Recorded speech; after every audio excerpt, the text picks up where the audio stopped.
Aunt Becky arranged a playdate for the twins and some bozo named Cooper. The kiddos stack while the moms talk sweaters. Cooper's dad says it's hard finding friends for Coop because he's so smart. Jesse tries to keep up with this tiny brain brag sesh, but while Nikki and Alex can barely mumble, Coop speaks in full sentences. Cooper talks good.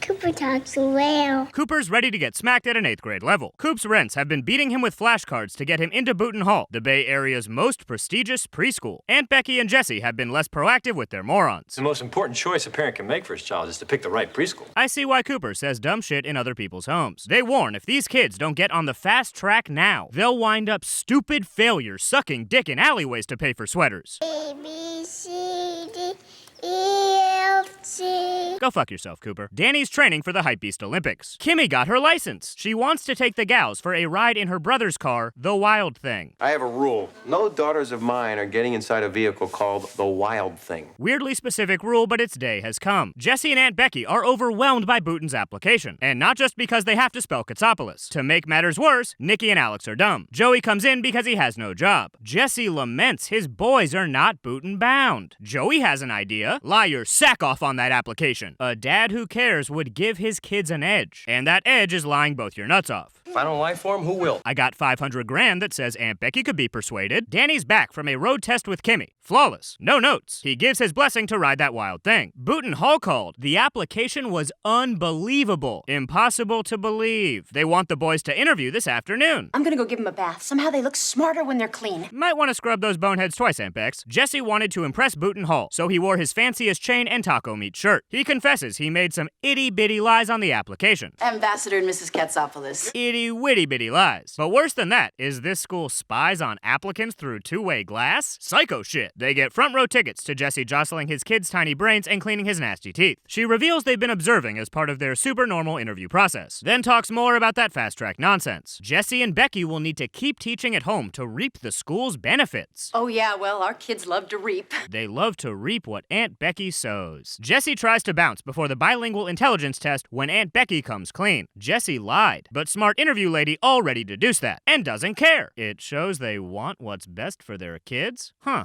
Okay. Meanwhile, the gals are driving Wild Thing, listening to the song Wild Thing, a bit on the nose, who cares? They spot some nerds and goof on them by running around their car, but lock themselves out, whoops, who cares? Danny pulls up thanks to TV Dad magic. He's disappointed they had fun, and sends them walking all the way home from what appears to be the Hollywood Hills. Jesse is yelling at his kids to learn while they wait to hear from Booton, and Becky says they're not having fun. Back off the learning and let them be kids. Michelle comes in on her yeehaw shit with a letter. The twins got ins, and we never see Cooper ever again. He cracked under his parents' unreasonable pressures and probably fucking killed himself under a pile of sweaters. So what did we learn today? Private preschools just want money. There's no such thing as a smart baby, especially when the brains of one idiot gets distributed between two bodies. And if you pick having fun over educating your child, it's okay to cheat their dumb ass into a privileged school because you want what's best for them. Just ask Aunt Becky. And only a dope would goof on Bay Area nerds in the 90s, because those dorks are billionaires now. See you next time on a very special episode.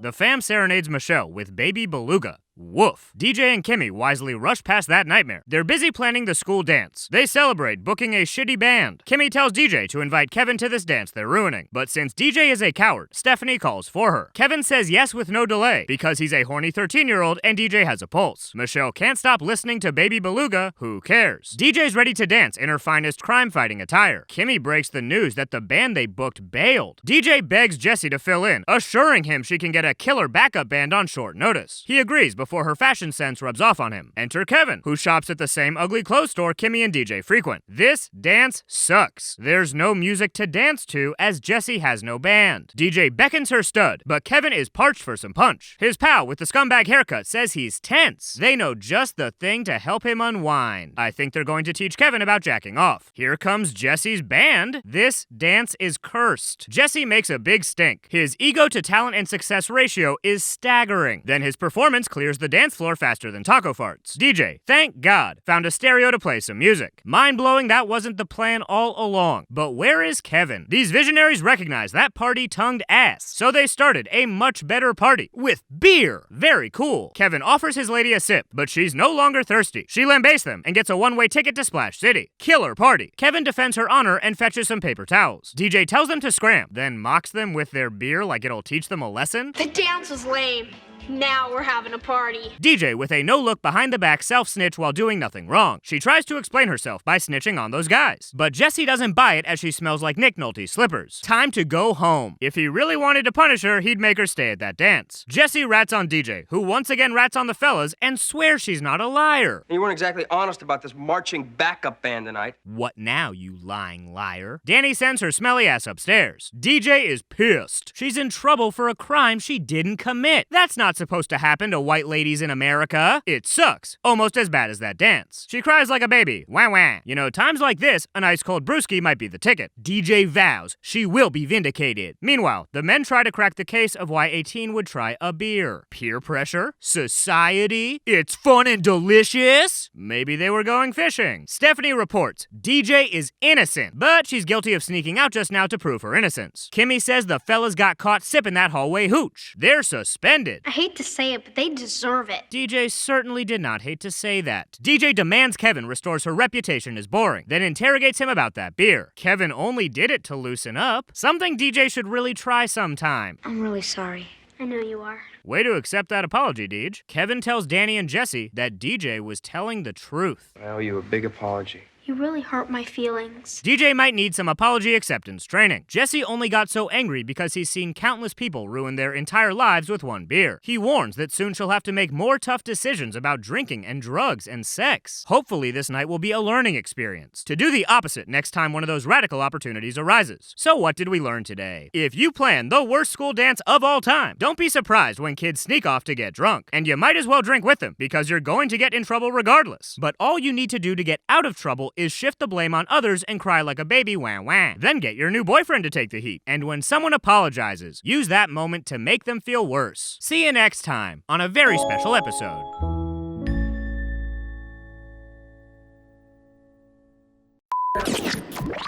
I'm yelling, man! Ah! This is funnier than ITV!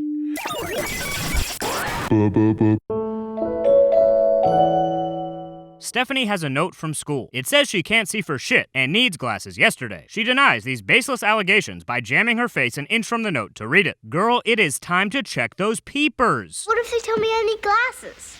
I'm gonna look like a geek. Don't worry, Steph. That ship already set sail when you put on your dog sweater. Danny's strumming a little widower blues when DJ and Julie bust in. Julie's cousin Steve is in town and he won't stop pestering them. They were never here. Deuces. How annoying could one kid be? Annoying enough for 2 TV shows on the same Friday night. It's Steve motherfucking Urkel. And the studio audience goes nuts like he's the Rolling Stones or whatever. Urkman invites himself in. Does the whole Urkel thing. Asking for cheese. Good stuff. Jesse teaches him how to strut. Super normal thing to do with a child you just met. Wait, what the fuck is this mess of an episode supposed to be about again? Well, here's another fun way to kill time. The thesis of this shoehorned episode. Steve begins telling, in graphic detail, the story of his messy birth. They send him off before he elaborates further on how he tore his mother's vagina. Stephanie got glasses, but doesn't want to look like a dork, so Jesse models his glasses and eases none of her concerns. Come on, let's see them. Can't be that bad. Goddamn them some ugly glasses. They lie and says she looks smart, but she sees right through that shit.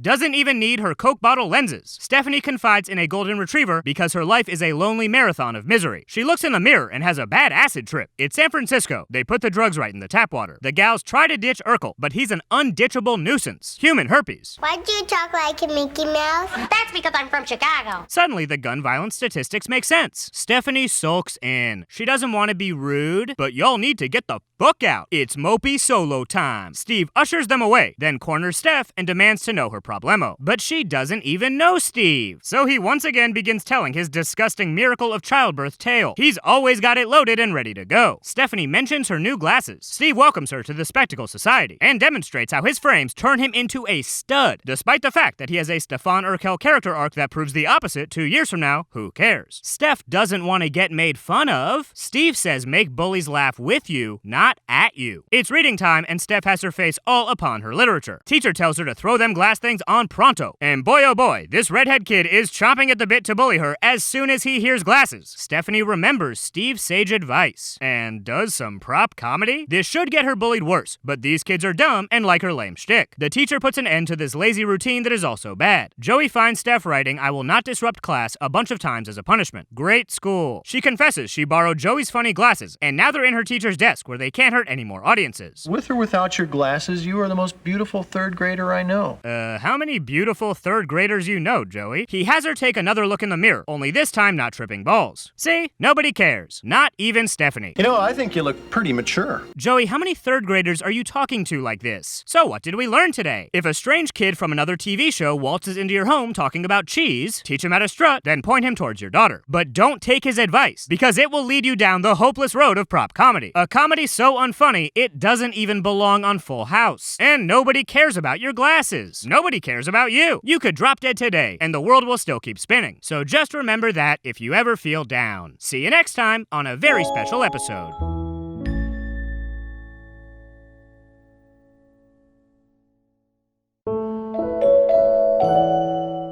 Michelle and Denise see an ad for a Jokes 900 number clearly preying on children. Not sure how that's legal, whatever. Steph says, "What up to the Jennifers?" Charles enters talking all kinds of mean shit. Stephanie bullies back. High five. This bite-sized bickering makes teacher lady assign a find the best in someone report. Stephanie and Charles have to write about each other. Stephanie, who must not own a mirror, whines Charles is the worst. Charles comes in hot, being a total prick. Everyone hates him. Somebody needs to teach that kid manners. Careful what you wish for, Aunt Bex. Charles continues his jerkery when Michelle reports that Stephanie is in big trouble for not taking the trash out. Danny will deal with her later. Charles has a pro tip. Try thinking of a funny movie like Home Alone or Roger Rabbit.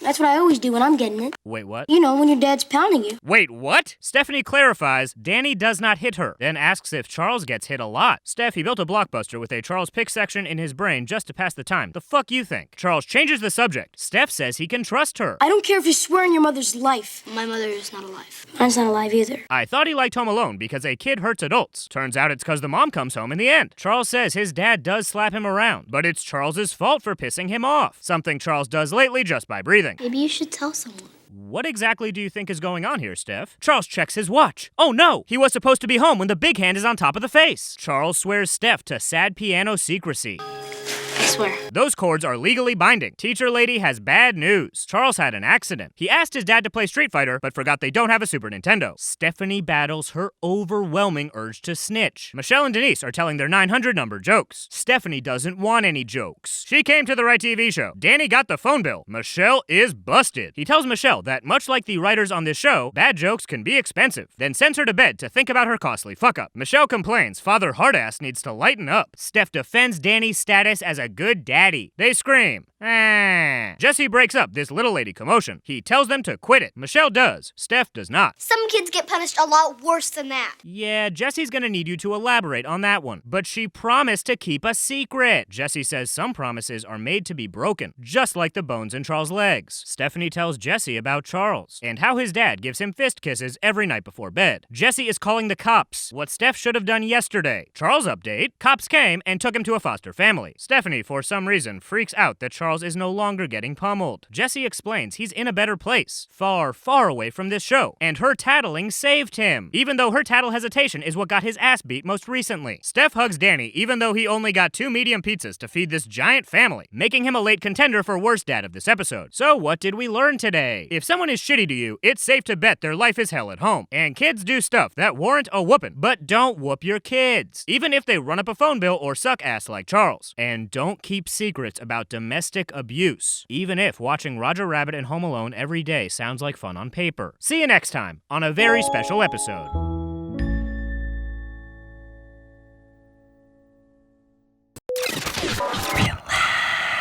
Relax. There's more Funny or Die TV next. And now, the Divorced Dad's Cooking Show. And we're back. Now, remember, raw meat always needs to be cooked in order to make it hot. Now, most of you are going to use a stove, but, well, I'm afraid of mine. So we're going to use Old Faithful Mr. Micro. Here we go. My kids love it when I use the paper plates, so we're out of paper plates. All right, we're not gonna let that stop us, because we are doing this for the kids. You know what? A microwave comes with plates. Here we go. Oh, put that, 30 seconds? Steph is having a junior high clothes crisis. It's so bad she's consulting that tie for fashion advice. 2 weeks into 6th grade, Steph has 0 friends. But I'm sure this outfit will turn things around. Just be cool. And most importantly, don't let them smell your fear. Don't shit your pants. Always great advice. Stephanie struggles to dry her hands, forgetting she's wearing a king-sized bedsheet. She remedies the situation by dragging toilet paper across the nasty floor. A cool 7th grader named Mickey bathroom befriends her. Steph offers a wet handshake. Run, Mickey. It'll only get worse. Joey and Jesse have a teen advice segment on their radio show, Who the Fuck Cares? Steph brings home a real live friend and Danny is elated. Until... Can I get you anything? How about a note to get me out of gym tomorrow? I'm kidding. I write my own notes. Dad alarms going off. She showed me how to get free donuts from the teacher's lounge. Dad alarms intensifying. Can she stay for dinner? Sure. Thanks, but it's my turn to make dinner for me and Janet. Your sister? My mother. Dad alarms code red. Isn't she cool, Danny? Dad alarms through the goddamn roof. He says Mickey seems dangerous. A synonym for cool. Steph gets aggro-defensive about this person she met 3 seconds ago and yells Danny doesn't know her. Something they both have in common. Mickey's helping Steph with some 19-year-old single mother makeup when Kelly, Gia, and Lisa stroll in. Steph says some dorky, awkward loser shit nobody likes. Classic Steph. They start talking about how they want to bang the math teacher. Check out the bod on that new math teacher. And offer Steph a smoke. Oh, snap. How will she react? Bah, cigarettes, bah. She politely declines with some dorky, awkward loser shit nobody likes. Classic Steph. Mickey vouches for Steph, so Gia says hang with her. But Mickey's more addicted to smooth menthol flavor than Stephanie at this particular juncture. Steph stomps in and hits friend rock bottom with these dumb tots playing a card game they're making up as they go along. Hey, where's Mickey? Danny wanted to drug test her hair when she wasn't looking. What's with all the questions, Dad? Steph is out of here. Okay, now she's at friend rock bottom. She asks the twins if this makes her look cool. It doesn't, nothing does. And Becky returns and Steph wafts away her imaginary smoke. She's a moron. And Bex tries to help by telling Steph about her childhood, but only makes her feel worse because she's always been hot, therefore life has always been awesome. The teen advice show gets a call from Olga. It's Steph doing a bad impression of a foreign exchange student being peer pressured. What you call, cigarettes? They take turns telling her smoking sucks and is gross and welcome to America. Great radio show. Danny recognized Olga's voice. He's proud Steph bravely chose not being cool, something she was previously doing involuntarily. Why does she have to smoke? It makes you look cool and it's something to do with your hands. Next question. Steph doesn't know what to do next time she sees Mickey. Avoid eye contact? Invite her to the Netflix spinoff for an episode about meth? You just hang in there. Because believe it or not, it gets easier. A lie for anyone who has ever hung in there. Mickey and the gals find Steph in the crapper. Gia talks smack. Steph talks it back. You want to smoke? Oh, that's right. You quit. Yeah, I guess I'm just a big fan of breathing. Mickey must have blazed one before homeroom because that was not funny. Gia dips, but Mickey's staying behind with her friend. And we do see Mickey again because she gave up smoking and replaced it with talking about banging the math teacher. Did you see what Mr. Lucas was wearing? So what did we learn today? Anyone your dorky dad doesn't like is 100% confirmed cool. And cigarettes are gross and bad. But also cool plus something to do with your hands. Kind of a fair trade. And you don't need to smoke to have friends. But if you need friends who don't smoke, you'll wind up hanging with Stephanie's. See you next time on a very special episode.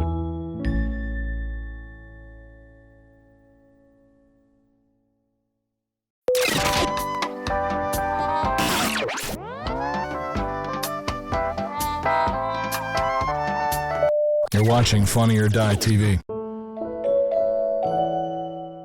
Simon and Lucy are taking the bus to school. Perhaps because Mary got her permit and they're terrified of her driving? The cool bus kids make Simon sit with the geeks. The driver hates him. Makes sense. Lucy's getting hit on by a dweeb, blatantly disrespecting his girlfriend, Sheila. Papa Camden consoles Elizabeth, a grieving divorced mom whose son died years ago. How to move on. Treat yourself. Go to a salon.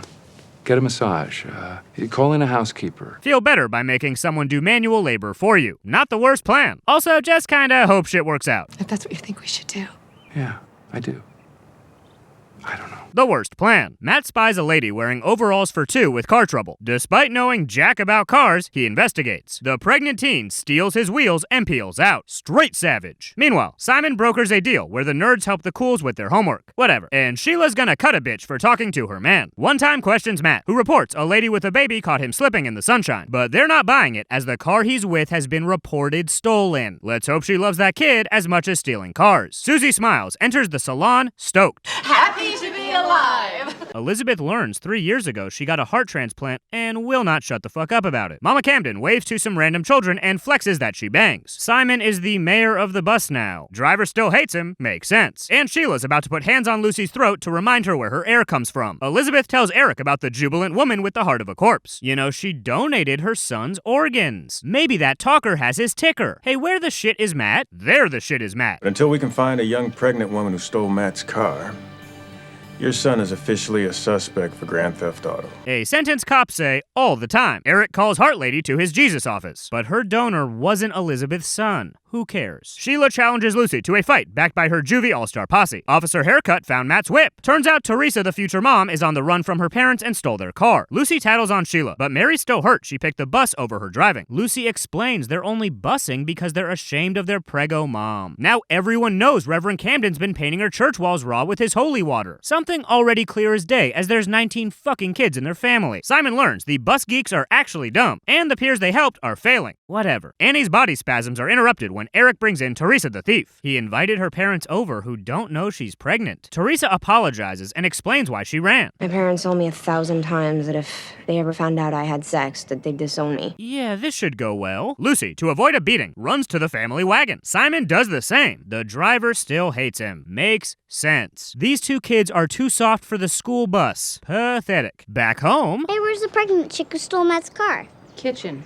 And show some respect. Yeah, Ruthie. Stole Matt's Camaro. It's not a car, it's a lifestyle. Teresa's parents see her baby belly and shame the ever-loving shit out of her in the stranger's living room. They really go to town. Just so mean to their child with child. Annie and Eric are like, guys, please stop bullying your pregnant kid where we play categories. Teresa sobs through a sorry they do not accept. They disown her. Then exit talking smack about how much dirty sex must go on in this house to produce all these kids. Mary uses them to explain, don't be ashamed of mom and dad boning or you'll be just as bad as those two goobers. Thank heavens they were there to teach them a lesson that will cost Teresa a lifetime of therapy. Eric reveals Elizabeth's son wasn't the donor, but he has an idea that's just crazy enough to work. Everyone's friends now. Okay. And Teresa lives with Elizabeth? Okay. Then he brings in a parade of the organ recipients who are using her dead son's parts to live their pointless lives. Well, if she knew his body would do so much good, she'd have killed him herself years ago. So what did we learn today? Never turn your back on a pregnant lady. They will steal your car. And sex sometimes leads to kids. Bummer. But don't make people feel bad about it. Their stupid kids will eventually do that job for you. And the key to getting over your dead son is a manicure, a new bestie, plus 2 house guests who won't pay rent. And Sheila will cut a bitch if you ever talk to her man. See you next time on a very special episode.